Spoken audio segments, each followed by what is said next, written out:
Hello বন্ধুরা, সবাই কেমন আছো? আশা করি সবাই ভালো আছো। তোমাদের সকলের ভালোবাসাতে আমিও ভালো আছি এবং সুস্থ হয়ে উঠেছি অনেকটা। আর আজকে হলো এই বছরের লাস্ট দিন। তো পুরো বছরটায় টক ঝাল নুন মিষ্টি সব কিছু মিশিয়ে চলে গেছে। তো আগামী বছরটা যেন খুব সুন্দর মিষ্টি মধুর হয়ে ওঠে সকলের জন্য আর আমার জন্য। তো সেই জন্য কিছু মিষ্টি বানানোর জন্য নিয়ে বসে পড়েছি। দেখো বেশ কিছু লাল লাল বড় বড় গাজর আছে দেখো। তো গাজরটা দেখলেই মানুষ বুঝতে পারে যে কি বানানো হবে।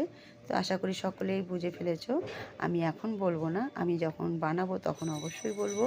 তার আগে বলে দিচ্ছি, দেখো গাজরগুলোকে ছাড়াবো, ছাড়িয়ে এগুলোকে আমি কদ্দুকস করে নেব। আর সকলের পুরো সারা বছরটা কেমন গেল বুঝতেই পারছো, আমার তো ভীষণই খারাপ গেছে। তো আশা করি সামনের বছরটা যেন ভালো যায়। তো বছরের শেষ দিনে কিছু মিষ্টি জিনিস তৈরি করে সামনের নতুন বছরটাকে মিষ্টি মিষ্টি আগমনে নিয়ে যাওয়ার চেষ্টা করছি। তো সর্বপ্রথমে এগুলোকে ছাড়িয়ে আমি কদ্দুকস করে নিই আর বেশি কথা না বলে।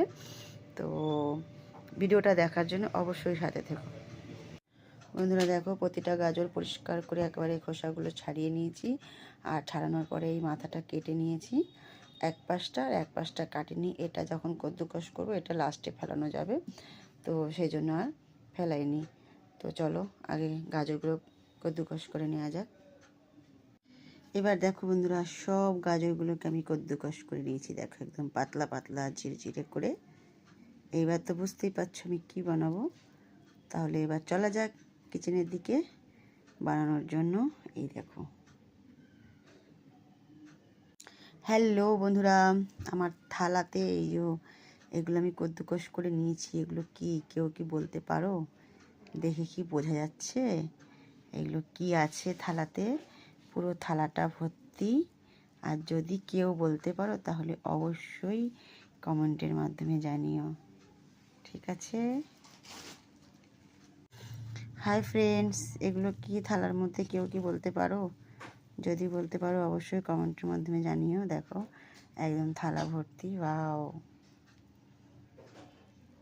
তো দেরি না করে ঝটপট কমেন্ট করে জানাও এগুলো কি আছে।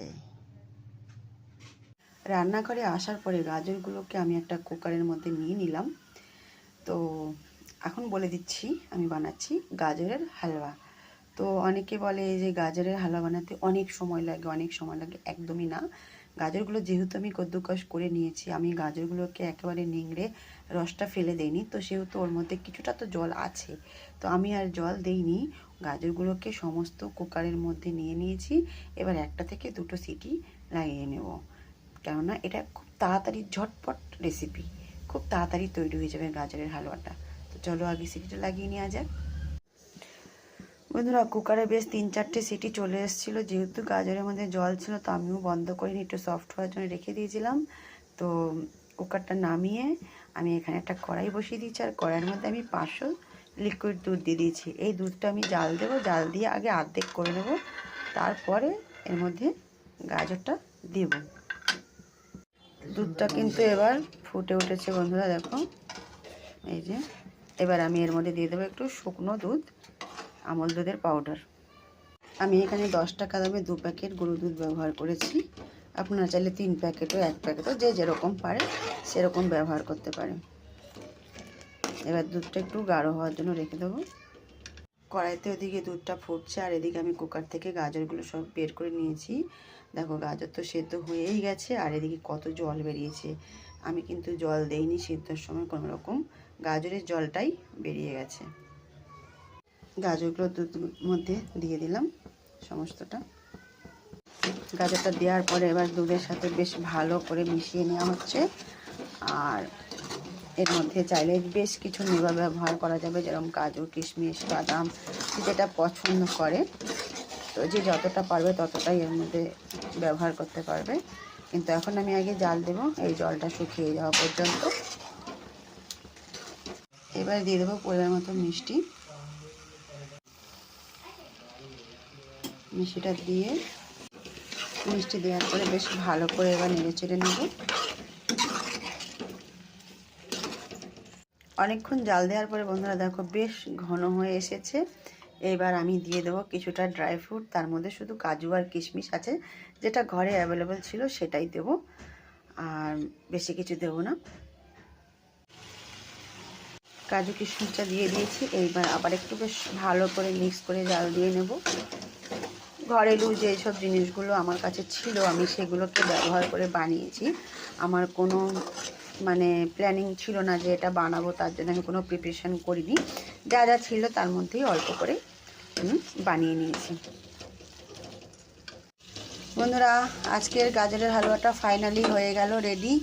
দেখো কত মেবা দিয়েছি দেখা যাচ্ছে সব, শুধু একটু কমতি রয়ে গেল ঘিয়ের। যাই হোক, আর মন খারাপ করে লাভ নেই, নেক্সট টাইম যখন বানাবো তখন ঘিটা রেডি রাখবো। আর কেমন হয়েছে হালুয়াটা অবশ্যই জানাবে, আর যদি হালুয়া রেসিপিটা সকলের ভালো লেগে থাকে তাহলে কিন্তু একটু শেয়ার করে দেবে বেশি বেশি করে, আর সুন্দর সুন্দর কমেন্ট করে আমাকে জানাবে যে কেমন হয়েছে। আমার থেকে তো খুবই ভালো লাগছে দেখতেই, খেতেও সেরকম টেস্টি লাগবে। তো সবাই মিষ্টি মুখ করো নতুন বছরে এই গাজরের হালুয়া দিয়ে। ধন্যবাদ সবাইকে, সবাই ভালো থেকো, সুস্থ থেকো, টাটা, বাই বাই।